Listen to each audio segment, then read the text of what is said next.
সাংবাদিক ভাই বোনেরা এবং প্রিয় দেশবাসী, আজকে অষ্টম দিনের মতো আমাদের জুলাই পদযাত্রা, দেশ গড়তে জুলাই পদযাত্রা শুরু হয়েছে।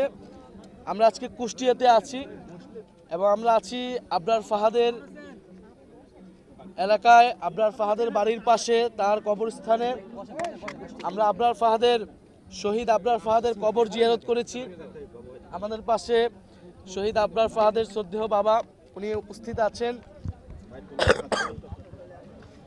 আবরার ফাহাদ বুয়েটের মেধাবী শিক্ষার্থী ছিলেন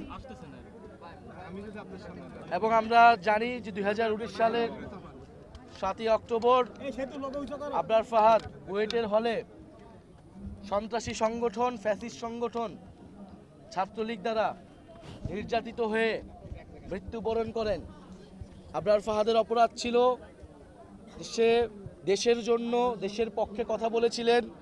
ভারতীয় আগ্রাসনের বিরুদ্ধে ফেসবুকে লিখেছিলেন, বাংলাদেশের সাথে যে চুক্তি করা হয়েছিল, ফেনী নদীর চুক্তি করা হয়েছিল, যেখানে বাংলাদেশের স্বার্থ ক্ষুণ্ণ করা হয়েছিল, এরকম বাংলাদেশের স্বার্থের পক্ষে আবরার ফাহাদ কথা বলেছিলেন দেখে আবরার ফাহাদকে ভারতীয় তাবেদার সংগঠন, ফ্যাসিস্ট সংগঠন ছাত্রলীগ সারা রাত নির্মম নির্যাতন করে হত্যা করে এবং আমাদের ভাই আবরার ফাহাদ শহীদ হন। 2019 সালেই আবরার ফাহাদের মৃত্যুর প্রতিবাদে বুয়েট, ঢাকা বিশ্ববিদ্যালয় সহ সারা বাংলাদেশে আমরা দিল্লির আধিপত্যবাদ বিরোধী এবং সন্ত্রাস বিরোধী আন্দোলন গড়ে তুলেছিলাম। সেই আন্দোলন, আমাদের যে ফ্যাসিবাদ বিরোধী লড়াই, সেই লড়াইয়ের অন্যতম মাইল ফলক ছিলেন। 2018 কোটা সংস্কার নিরাপদ সড়কের পরে 19 সালের এই যে আবরার হত্যা কিন্তু একটা বড় ঘটনা ছিল আমাদের জাতীয় রাজনীতিতে। এবং আবরার ফাহাদের মৃত্যু এবং এই মৃত্যুর প্রতিবাদে যে আন্দোলন, সেই আন্দোলন কিন্তু বাংলাদেশের রাজনীতির মোড় ঘুরিয়ে দিয়েছিল এবং ভারতীয় আধিপত্যবাদ বিরোধী যে লড়াইটা আবার নতুন করে শুরু হয়েছিল। এবং আবরার ফাহাদকে আমরা বলেছিলাম যে আমাদের ভারতীয় আধিপত্যবাদ বিরোধী শহীদ এবং দিল্লি না ঢাকা, সেই স্লোগান উঠেছিল সেই আবরার ফাহাদ হত্যার যে বিরোধী প্রতিবাদ মিছিল, সেই মিছিল থেকে। ফলে আজকের এই দিনে আমরা আবরার ফাহাদকে গভীর শ্রদ্ধার সাথে স্মরণ করছি, তার রুহের মাগফিরাত কামনা করছি।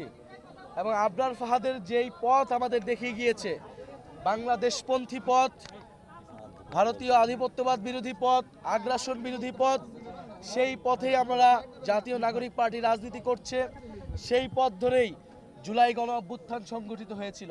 ফলে আবরার ফাহাদ থেকে আবু সাঈদ, সেই সকল শহীদদেরকে আমরা স্মরণ করি। ফ্যাসিবাদ বিরোধী লড়াইয়ে আন্দোলনের সময় গত 16 বছরে যারা গুম, খুন এবং নির্যাতনের শিকার হয়েছে, আমরা সেই সকল শহীদ এবং সকল নির্যাতিত মানুষকে ধারণ করি। এই দেশ গড়তে জুলাই পদযাত্রায় আমরা সেই শহীদদের আকাঙ্ক্ষাকে ধারণ করছি। সেই শহীদরা যেই স্বপ্নের বাংলাদেশ দেখেছিল, যে স্বাধীন সার্বভৌম মর্যাদার বাংলাদেশ স্বপ্ন দেখেছিল, যে বাংলাদেশপন্থী রাজনীতির উত্থান তারা করতে চেয়েছিল, আমরা সেই রাজনীতি করতে চাই। সেই আহ্বান আমরা পুরো দেশবাসীকে জানাচ্ছি। আমাদের সাথে আবরার ফাহাদের বাবা আছেন, আবরার ফাহাদের মা আছেন, তার পরিবারের সাথে আমরা কথা বলবো এবং তারপর আমরা কুষ্টিয়ার প্রোগ্রাম আছে, সেই প্রোগ্রামে অংশগ্রহণ করব। তো আপনাদেরকে ধন্যবাদ যারা আপনারা এখানে কভারেজ করতে আসছেন।